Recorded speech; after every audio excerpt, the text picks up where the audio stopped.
I wish it was a lot warmer.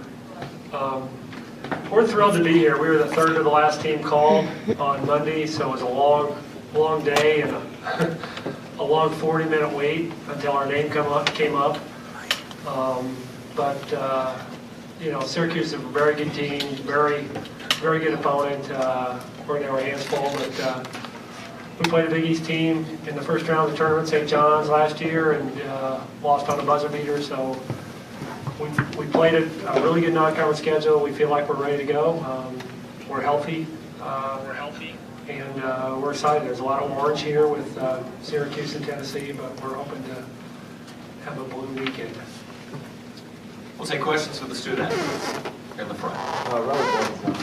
Sarah, can you just talk about your matchup with Taylor Alexander, very successful ball player? There? Yeah, obviously she's really successful. She averages like 17 points a game, and so I think that we're gonna try to like help onto her as much as we can, obviously with a couple like guard defenders and things like that, and just kind of hope that she has a little bit of an off night, isn't shooting as well as she normally does. And I mean, you have to obviously respect her a lot because she's a really great post, and so I think we have a good plan mapped out by plan. So. And the side. Allie, how hard was that watching Monday? Because you were in that large berth, you knew Wichita State and that automatic bid. How hard was it to sit there and wait for your name to come up? Right, it was really hard. It was a long 40 minutes, like Flan said. We'd seen all of the projected brackets and all of the teams that were on the bubble and in and out, and so obviously you don't know what's going to happen. And it was really tough to sit there. We saw Kansas, and we're like, that's not good for us. And we saw Wichita was a little bit lower seed than we were expecting. And then that last section, we see the 11, 12, and 13 seeds going off, and you're like, where are we? So we were definitely losing hope by the minute, but when we saw our name up there as a 10 seed, it was a lot of fun.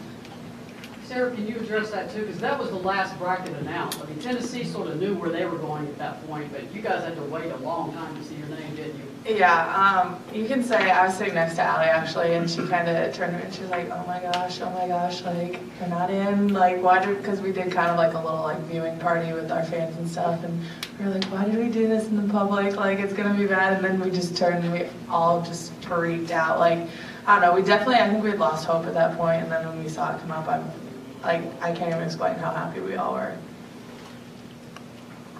Sir, is that at-large berth kind of give you guys a sense to prove your second year in the tournament last year, winning the conference, and that kind of give you some motivation?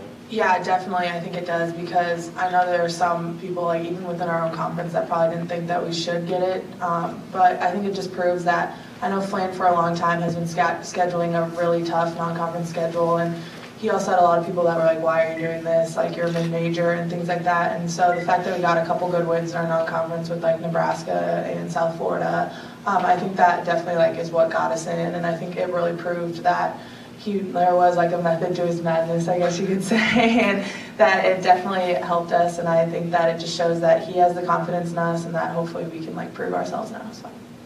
In the back. I know you guys haven't practiced yet, but what's it like to come to an arena where there's 8 national championship banners and Pat Summitt's name on the floor? It's pretty like exciting, I would say. We were in the practice arena yesterday, and even then we all were kind of like, whoa, like this is pretty cool. I mean, and so we're excited to get out there and just kind of really try to give ourselves like the advantage in a way. I know it's orange, but hopefully we can. It's pretty humbling to be here. To play this great arena where lots of players have played, and Pat Summitt and a lot of great coaches have coached, so it's pretty cool to get to come here. But I mean, we also aren't too deer in the headlights because we played Notre Dame last year and schools like that, so we have a little bit of that starstruckness that we've experienced before, but it's definitely humbling, and we're happy to be here. Go here and then.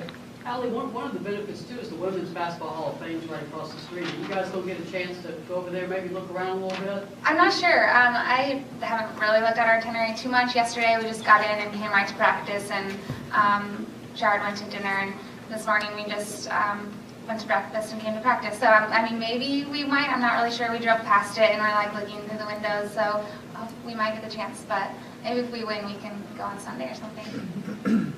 Sir, with really a down-the-wire loss in St. John's last year in the tournament, how has that experience felt yet? I think it kind of gives us a little chip on our shoulders in a way because I can say that after that loss, normally I feel like people are really sad when their season's end, but we all kind of just got into the locker room and we were like, did that seriously just happen? Like we all were more mad about anything, so I feel like we're really kind of excited to have another chance to be here. And obviously playing a Big East team is pretty exciting, and then to like get the chance to do it again, I think we're hoping that we actually have a little bit of luck in those last few seconds, hopefully, so. Any other questions for the student athletes?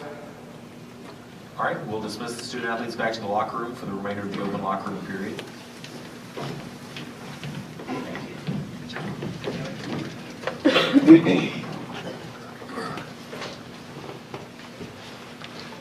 We'll now take questions for Coach Flannery.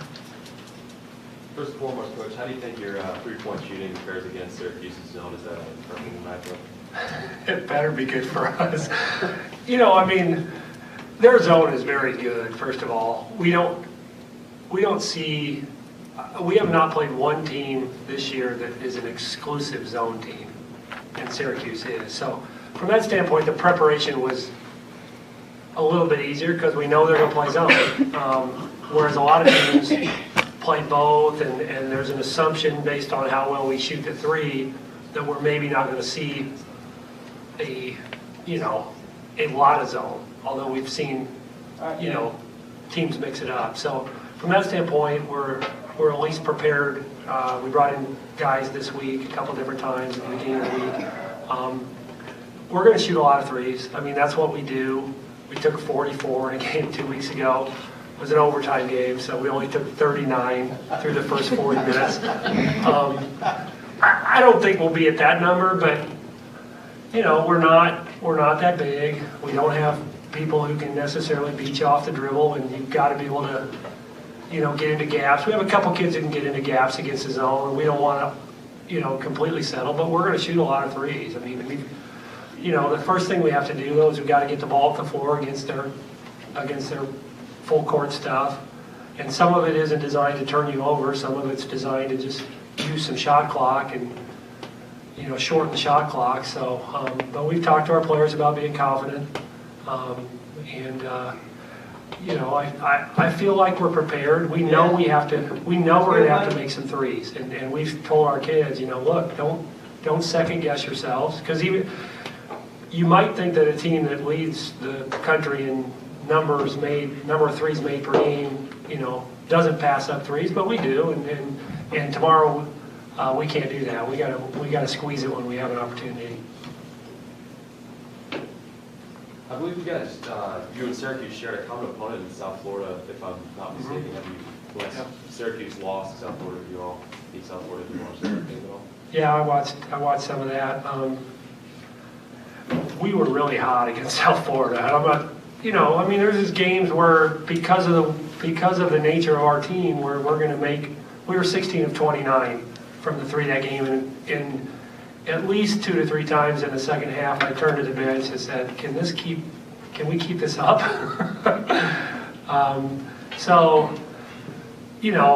It would be easy to think, well, geez, we beat South Florida by 17, but I don't think if we played South Florida 10 times, we'd beat them by 17 any other time than the one we played them. Now, I'm not saying we couldn't beat them again, but we were very hot that game. But I watched their game with South Florida, and but I know that our players know that we have that common opponent, and I hope that's part of our belief that we can be successful tomorrow, is that they know that is the one common opponent. You obviously had something that's not here anymore, but it's still Tennessee, a lot of history in this building across the street. I know your team's here to take care of business, but do you want them to take in the experience too of being here? Yeah, you asked a question about the Hall of Fame, and we haven't told them yet, but if we win tomorrow, we would go on Sunday. There just isn't, to be honest, there just isn't time today, or having got in when we did, there isn't time today. And our men are playing today, so we want them to have the opportunity to watch our men play Cincinnati later this afternoon. So, but yeah, I think that's a big part of it. And Allie touched on it. I mean, I think there's, I think there's probably a little bit more excitement in terms of being able to come here and play in a pretty special place. And my wife asked me if I'd ever met Pat or talked to her, and I said I've talked to her a few times. I found her very pleasant. I mean, we didn't, the circumstances of my talking to Pat are, I'm there watching a game in the summertime of a team that's playing a team that's a lot better, and Pat's watching the team that has a lot better players, but somehow they're matched up against the Nebraska or Iowa or Minnesota team that I'm watching. So those are the circumstances of having met Pat, but I found her to be very pleasant and approachable. Although she did tell me a couple of different times that she was too old to be doing the summer recruiting thing, which I thought was funny. You have an awfully early tip time. I mean, obviously, both teams get it actually 10:20 on your biological clocks. Any concern about that early tip, or it just is what it is in this tournament? Yeah, I mean, I think that's the way to approach it. I mean, we got them up a little earlier maybe for breakfast this morning, and because we didn't want them to sleep in today and then have to get up early tomorrow. We want their time clock to be fairly similar, and like you said, losing the hour, it's even earlier. We have a few morning kids, to be honest, but we don't, most of our kids are like most college kids. They're not morning people, but it's the same for Syracuse, other than, they're coming from Eastern time zone, but it's that way for both of us. I'm curious as to what the attendance will be at the beginning of the game, just because of the early start. I think by the second half there'll be some people there, quite a few people there, but I'm curious and how many people will be there at the beginning. Any other questions? Jim, a little off the topic, could you talk a little bit about the job Jody's done at Wichita State? Sure. She's a real popular player here, and looks like she's got that program going in the right direction. Yeah, Jody's done a really good job. She's recruited well. I mean, she's kind of gone outside her area and gotten some kids from Texas and really built the program. I mean, they were not very good when she got there, and she's changed the culture. They have a very hardworking team. They're for our level, they're athletic. And she brought in a really nice group 4 years ago, and those kids are fourth-year players, seniors, and one fourth-year junior. And she's done a really good job. The Wichita program is one that, they have good resources. They love their men's basketball, and I think given what she's done, they'll jump on board. I mean, they've kind of jumped on board, but I think they'll continue to jump on board with what she's done. But she's done a really nice job. They went out and scheduled more aggressively this year. I think early she was trying to get to 8-3 before she got in the league, and this year she didn't do that. And they didn't win as many, I know, in the non-conference, but they did it. They really came along and played really well through our conference season, and then won our conference tournament. So she's done a good job. I think she's the total package as a head coach. Any other questions? All right, Coach, thank you very much. Thank you, guys. Our next media conference will be Tennessee at 2 o'clock.